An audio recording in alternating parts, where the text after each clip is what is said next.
Hei teman, lanjut lagi di bab 24. Terpaksa menikahi Pak Ustadz. Langsung saja, selamat mendengarkan. Kok kaget gitu? Nggak suka kalau aku upload foto di IG punya Tanya Alika dengan wajah cemberut. Siapa bilang? Mas cuma kaget aja, jawab Syafiq tersenyum. Kaget atau nggak suka, selidik Alika. Mana, coba lihat fotonya. Alika menyerahkan ponsel itu pada Syafiq. Banyak yang berkomentar menanyai mengenai Alika. Syafiq menghapus foto itu membuat dahi Alika berkerut. Syafiq keluar dari aplikasi itu dan beralih menatap Alika. Biar nggak balas komentar satu-satu, sekalian aja kita foto berdua, ucap Syafiq. Nggak ah, tolak Alika. Kenapa? Kalau semua orang tahu Mas punya istri, pasti nggak bakal ada yang deketi, tutur Syafiq. Tidak menunggu jawaban Alika, Syafiq merangkul pundak sang istri dan mengarahkan kamera ke wajah mereka. Gambar itu diambil saat Alika dalam posisi menatap Syafiq dari jarak yang begitu dekat. Lelaki itu langsung mengupload foto dengan caption yang begitu romantis, meskipun tidak seromantis fotonya. Syafiq kembali ke posisinya dan memasukkan ponsel ke dalam saku celana sebelum menginjak pedal gas. Alika tidak berkomentar apapun, hanya bersandar di kursi sambil menatap keluar jendela. Mengingat apa yang mereka lakukan tadi malam, membuat Alika merasa malu. Tidak butuh waktu lama sampai di tempat Syafiq dulu menimba ilmu. Ia tidak mengajak Alika untuk melihat-lihat karena tahu ketidaknyamanan istrinya itu. Syafiq menemui dosen yang dikenalnya, menyambung silaturahmi sekaligus menanyakan mengenai pendaftaran. Ini brosurnya, bisa dilihat-lihat saja. Kalau daftar, gampang, ucap Pak Darmo. Terima kasih Pak. Jangan sungkan, Fik. Saya tinggal dulu ya. Ada kelas soalnya. Pamit Pak Darmo. Baik Pak, sekali lagi, terima kasih. Mereka hanya berbincang. Berbincang sebentar, karena dosen itu juga sangat sibuk. Bukan seperti Syafiq yang tidak sibuk. Bukan berarti Syafiq tidak sibuk.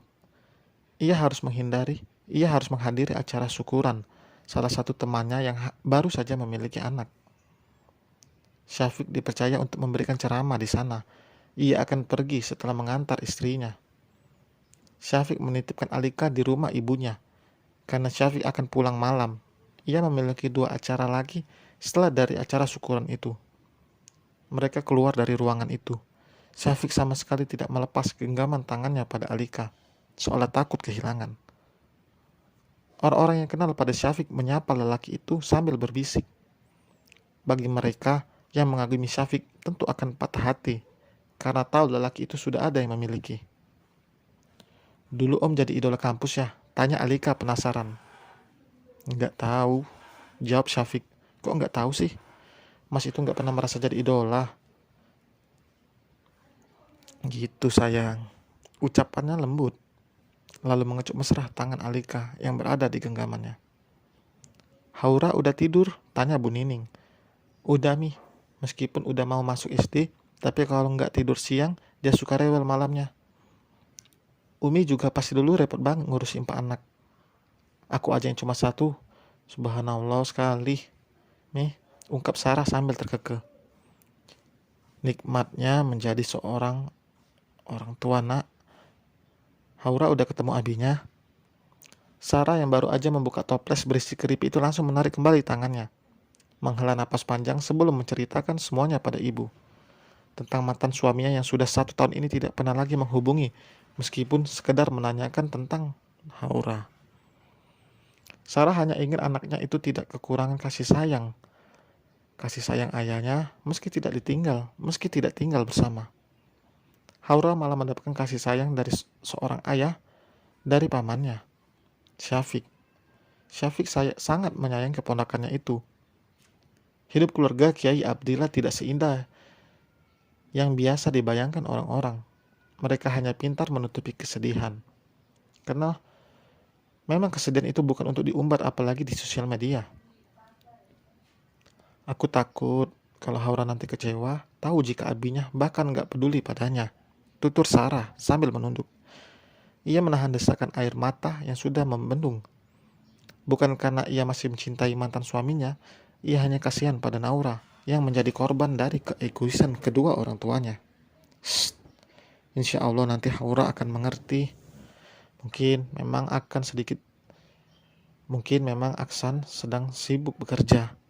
Bu Nining mencoba menghibur anaknya dengan pelukan hangat. Apa begitu sibuknya sampai gak ingat anak sendiri? Aku juga gak berharap dia memberikan nafkah pada Haura. Seenggaknya kasih Haura perhatian. Istighfar nak. Kamu wanita kuat. Ibu yang kuat untuk Haura. Insya Allah nanti juga Aksan akan menghubungi Naura, ucap Bu Nining. Aksan yang sudah memiliki istri baru itu memang jarang sekali menghubungi Haura. Entah apa alasannya, Sarah hanya menunggu lelaki itu menelpon.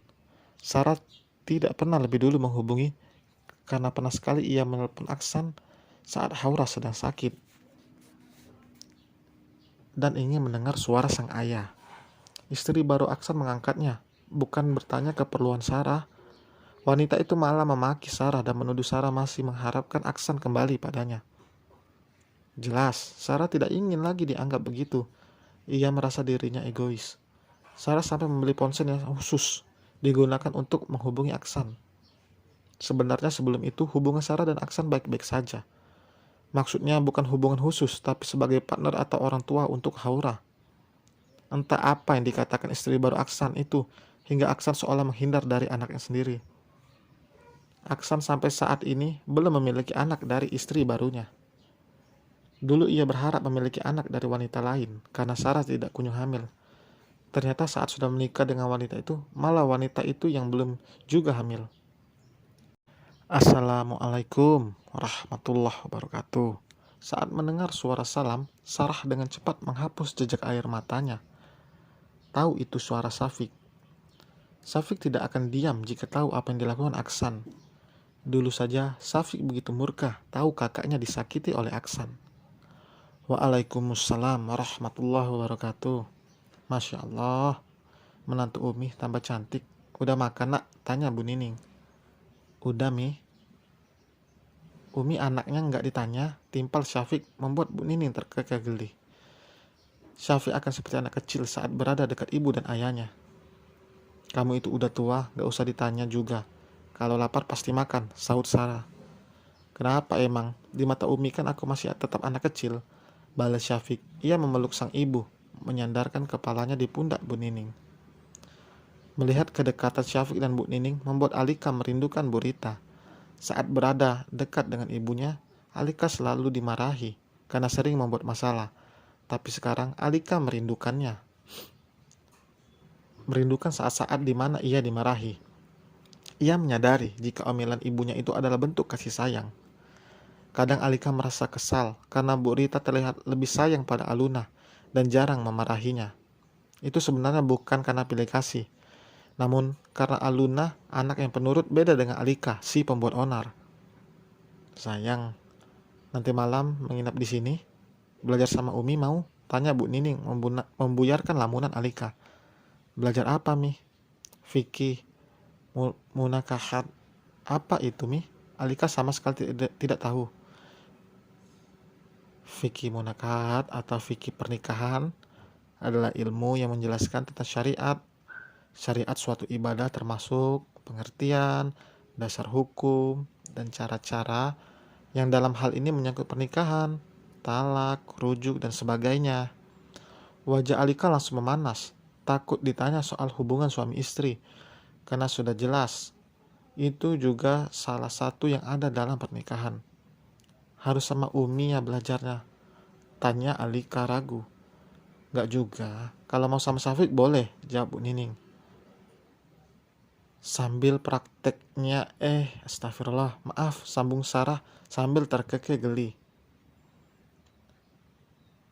Dan selesai untuk kali ini. Terima kasih. Terima kasih bagi yang sudah ikut meramaikan di kolom komentar. Dan bagi yang belum, mohon kasih komentar atau masukan ya, biar kita semakin mengerti, semakin dekat. Terima kasih.